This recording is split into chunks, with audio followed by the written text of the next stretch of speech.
Assalamualaikum warahmatullahi wabarakatuh. Bismillahirrahmanirrahim. Alhamdulillahi wahdah.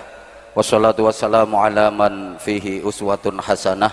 Sayyidina wa maulana Muhammadin sahibis syafa'ah. Wa ala alihi wa ashabihi wa tabi'ina wa man tabi'a rusydah. Amma ba'du. Sadatal habaib. Wa bimuqaddamihim, guru kita, pembimbing kita, Fadilatil Habib Syekh bin Abdul Qadir As-Segaf, mata'anallah bituli hayatih, wa nafa'anallah bi'ulumih, wa adamallah karamahu fid dini wa dunya wal akhirah. Kita doakan guru kita, pembimbing kita, Habib Syekh, mudah-mudahan dikaruniai panjang umur, fi sihah wa afiyah. Mudah-mudahan beliau diberikan kekuatan zahir batin untuk terus mendidik kita, membimbing kita menuju ridha Allah Subhanahu wa taala. Membimbing kita, mendidik kita menuju cinta Rasulullah sallallahu alaihi wasallam, sampai pada tataran kita pun dicintai oleh Rasulullah sehingga kita semuanya mendapatkan syafaatnya Rasulullah. Amin Allahumma. Para habaib yang berkesempatan hadir, tidak bisa saya sebut namanya satu persatu tanpa mengurangi rasa hormat dan taklim saya. Para alim, para kiai, ibu nyai, para sesepuh semuanya yang kita taklimi, kita suwuni pangestu dan doa yang sama-sama kita cintai, kita hormati, kita banggakan. Bapak Bupati Lamongan, Bapak Wakil Bupati bersama para kepala OPD, hadir juga Pak Dandim, Pak Wakapolres bersama seluruh jajaran. Kita doakan mudah-mudahan di bawah kepemimpinan Pak Bupati, Pak Wakil Bupati bersama seluruh pejabat di Pemkab Lamongan, Lamongan semakin megilan. Semoga Lamongan semakin megilan. Semoga Lamongan semakin megilan. Makin maju, makin makmur, makin sejahtera, makin barokah. Kita doakan pemimpin-pemimpin kita yang di Jawa Timur, yang di Indonesia, mudah-mudahan diberikan kekuatan dan bimbingan oleh Allah sehingga mampu menunaikan amanah dengan sebaik-baiknya, mampu mempertanggungjawabkan amanah dengan sebaik-baiknya. Karena jadi pemimpin itu berat. Pemimpin itu kalau kita urut dari Asmaul Husna, Al-Malik, raja, penguasa, pemimpin, harus Al-Quddus, As-Salam, Al-Mu'min, Al-Muhaimin. Pertama harus Al-Quddus, suci hatinya, suci niatnya, betul-betul mengabdi untuk rakyat. Yang kedua Al-Mu'min, mempunyai iman yang kuat sekaligus mengamankan rakyatnya, mempunyai iman dan sanggup memberi rasa aman. Kemudian Al-Muhaimin, harus bisa dapat dipercaya dan memelihara masyarakat serta daerahnya. Berikutnya Al-Aziz. Kalau sifat-sifat itu sudah bisa dipenuhi, insya Allah pemimpin tersebut akan mendapatkan kejayaan, kesuksesan, keberkahan. Amin Allahumma.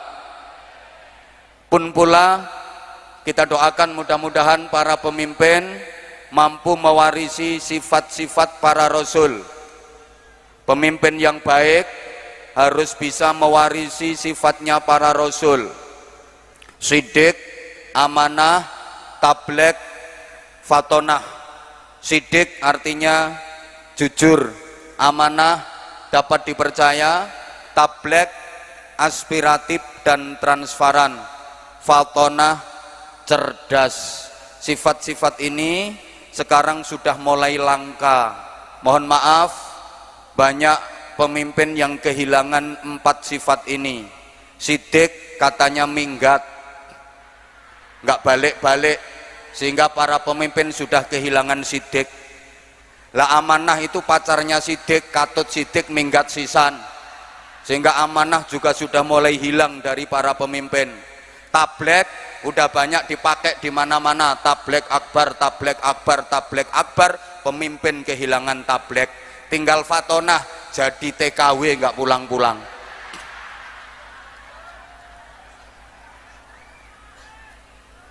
Pemimpin harus jujur, adil, amanah. Kenapa? Kalau pemimpinnya nggak baik, membahayakan rakyatnya, membahayakan wilayahnya.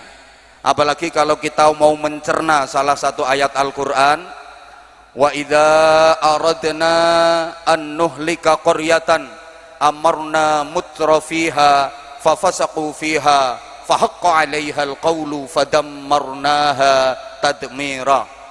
Dan jika kami Allah ingin menghancurkan suatu negeri, maka kami perintahkan para pemimpinnya, para pembesarnya, tokoh-tokohnya, orang-orang yang memegang jabatan strategis untuk taat kepada kami, untuk beriman dan bertakwa kepada kami. Akan tetapi mereka justru malah berbuat zalim, mereka berbuat kerusakan, mereka melakukan pelanggaran dan penyimpangan. Akibat pelanggaran penyimpangan yang dilakukan oleh para pemimpin, maka berlakulah hukum kami, kemudian kami hancurkan negeri itu sehancur-hancurnya. Monggo Gus Yani, pas aku nerangno hancur jenengan rawuh. Mangkane ngapunten mboten kula sambut soalnya niki pas hancur niki Gus. Nggih, sugeng rawuh Gus Bupati Gresik. Wis ora usah disoraki, telat disoraki. Beliau tadi ada acara, ini nyempatkan waktu sowan Habibnya. Allahumma sholli ala Muhammad. Jadi para jamaah, berdasarkan ayat tadi yang menyebabkan kerusakan, yang menyebabkan bencana, yang menyebabkan hancurnya negeri, itu adalah para tokoh, para pembesar, para pemimpin yang tidak mau taat kepada Allah, tidak mau mengikuti aturan-aturan Allah, sing dadekno rusake negara, sing dadekno rusake daerah. Iku sepurane dudu para kroco-kroco yang di sana. Yang di sana itu nggak begitu ngefek, soalnya cuma pelengkap penderita. Para pemimpin, para elit, para tokoh yang nyimpang dari ketentuan Allah, mudah-mudahan para pemimpin kita ingat dengan sumpah jabatannya. Amin Allahumma. Sumpah jabatan itu menyebut nama Allah. Yang non muslim menyebut nama Tuhannya. Kalau Tuhan aja dilecehkan, apalagi rakyat. Mohon maaf, saya di mana-mana selalu pesen kepada para pemimpin, karena baiknya pemimpin menentukan baiknya sebuah negeri, rusaknya pemimpin menyebabkan hancurnya sebuah negeri. Izin para pemimpin negeri ini ingat sumpah jabatan, kemudian setelah sumpah jabatan atau lagi melantik bawahannya, setelah disumpah jabatan, tolong diajak sama-sama berdoa supaya barokah, supaya jadi pejabat yang baik. Doanya sederhana, Bismillahirrahmanirrahim, nawaitu shauma ghadin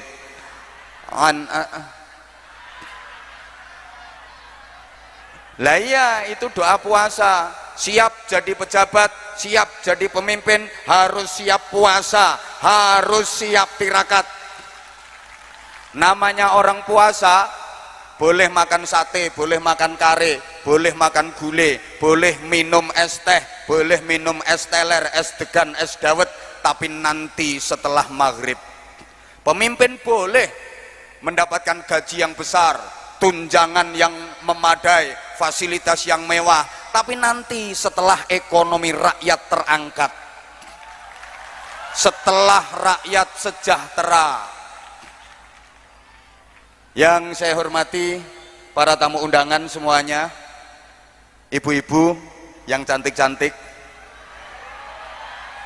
spesial Syekh Mania seluruh Nusantara yang kita cintai, yang kita banggakan, yang menjadi wasilah barokahnya Indonesia.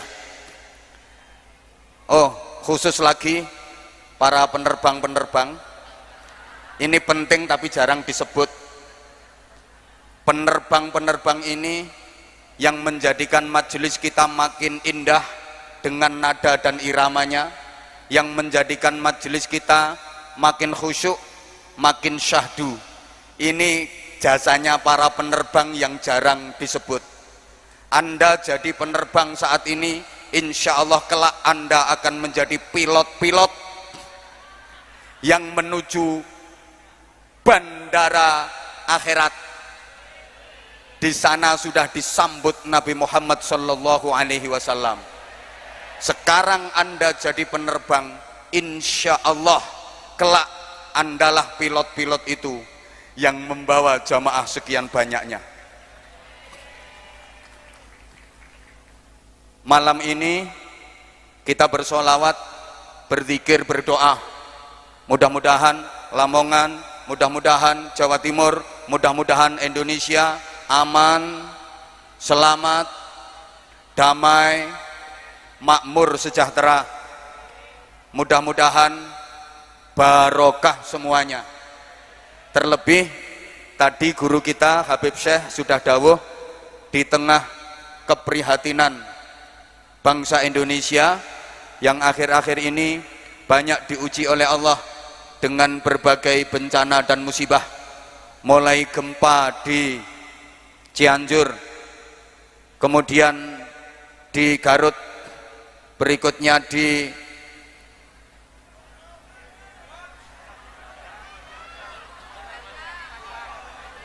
belum yang sana dulu, Garut, kemudian Sukabumi, Semeru, ngentut maneh, disambung gempa di Jember. Masya Allah, ini mengingatkan kepada kita agar kita lebih mendekat kepada Allah. Saya yakin berbagai musibah dan bencana yang terjadi bukan hukuman, bukan azab, karena hukuman dan azab hanya diberikan Allah kepada orang-orang kafir. Hukuman dan azab hanya diberikan kepada orang-orang musyrik, orang-orang munafik. Indonesia yang mayoritas penduduknya beragama Islam, pasti di dadanya terpatri keimanan. Semoga bencana serta musibah yang terjadi bukan merupakan azab dan hukuman, tapi merupakan peringatan seberat-beratnya ujian dan teguran buat kita. Apalagi para jamaah, kalau kita mau mengingat salah satu hadis qudsi, saya habis baca dalam kitab Faidul Qadir lil Manawi, innallaha subhanahu wa ta'ala yaqul, sesungguhnya Allah subhanahu wa ta'ala menyatakan, inni la ahammu bi ahlil ardi adaban, aku akan menimpakan azab, bencana dan musibah kepada penduduk bumi. Fa idza nazartu ila umari buyuti wal mutahabbina fiyya wal mustaghfirina bil ashar sarraftu anhum azabi. Ketika aku menyaksikan orang-orang yang memakmurkan rumahku, ketika aku menyaksikan orang-orang yang saling cinta dan mengasihi karena berharap ridhoku, dan ketika aku menyaksikan orang-orang yang senantiasa beristighfar memohon ampun kepadaku di keheningan malam, maka aku cabut azab itu aku enggak jadi menurunkan azab itu kepada penduduk bumi. Allahumma sholli ala Muhammad. Jadi para jamaah, Gusti Allah niku gemes nyawang polai menungso akhir-akhir niki, soale sing taat karo sing maksiat luwih akeh sing dijawab, sing taat karo sing maksiat luwih akeh sing ngaji karo TV akeh, yang baca Quran sama yang pacaran luwih akeh, sholawatan sama gendaan lebih semangat.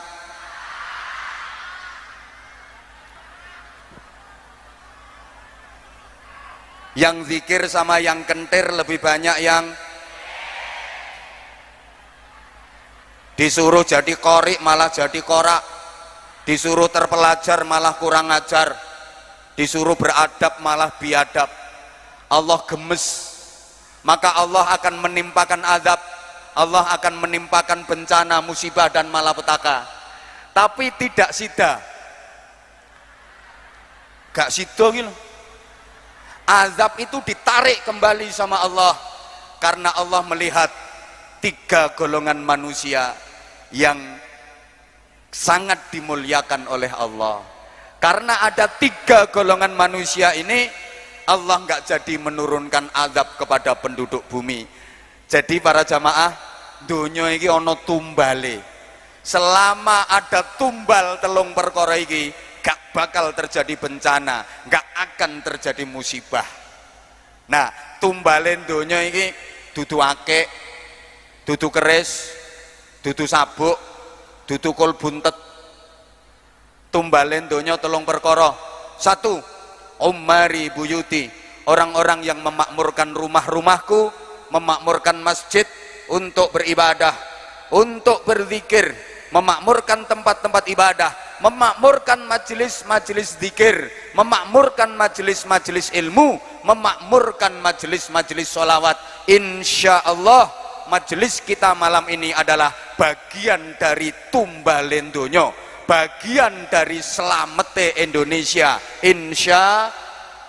Insya terus semangat bermajelis, semangat bersolawat, semangat dalam memegang agama.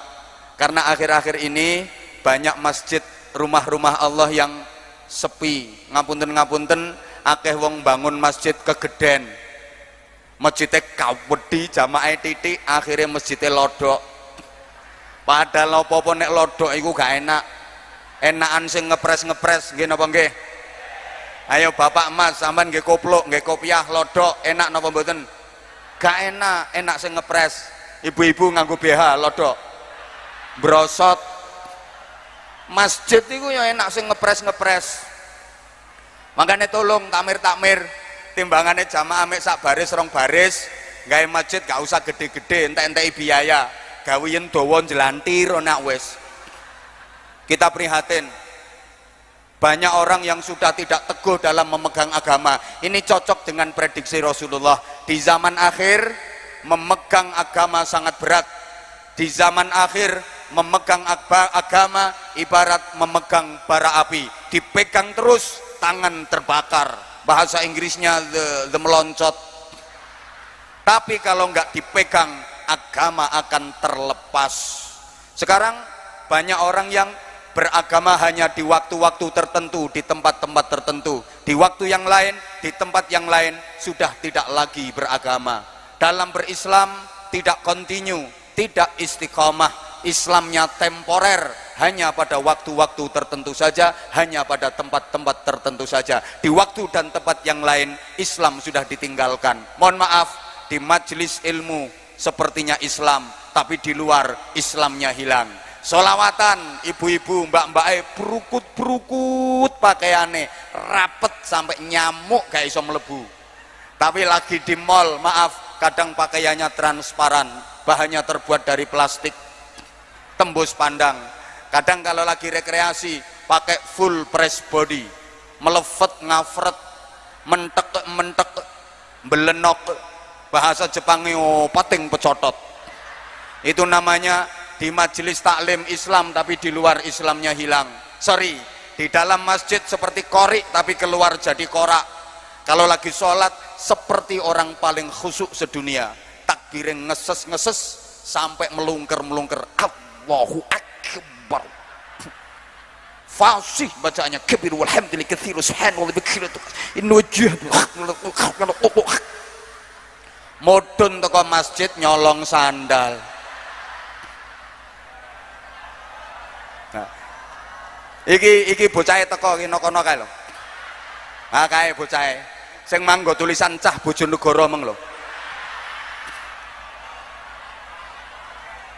Di majelis zikir Islam banget, zikirnya mantep, la illallah, la illallah, la illallah. Tapi duwe utang tanggane gak nyaur. Ada ini orangnya datang ini, ada orangnya duduk pakai baju warna hitam. Nek wiridan ngentekne tasbih, astagfirullahaladzim, astagfirullahaladzim, stok, astagfirullahaladzim, stok. Subhanallah, subhanallah, subhanallah, subhanallah. Tapi sek nganakne duit, ngutangi dom nyaure cagak listrik. Karo dulur gak rukun, karo tonggo gak rukun, karo konco gak akur. Maaf, itu namanya di dalam masjid, di majelis zikir Islam, tapi di luar Islamnya hilang. Yang kedua, wal mutahabbina fillah. Keamanan donya, keselamatan donya itu orang yang saling menyayangi karena berharap ridha Allah, bukan karena berharap duniawi, tapi semata-mata berharap ridha Allah. Insya Allah Syekhrmania adalah wadah seluruh jamaah untuk al-mutahabbina fillah, saling menyayangi karena Allah. Nggak peduli organisasinya apa, nggak peduli partainya apa, di Syekhrmania jadi satu wadah namanya Syekhrmania.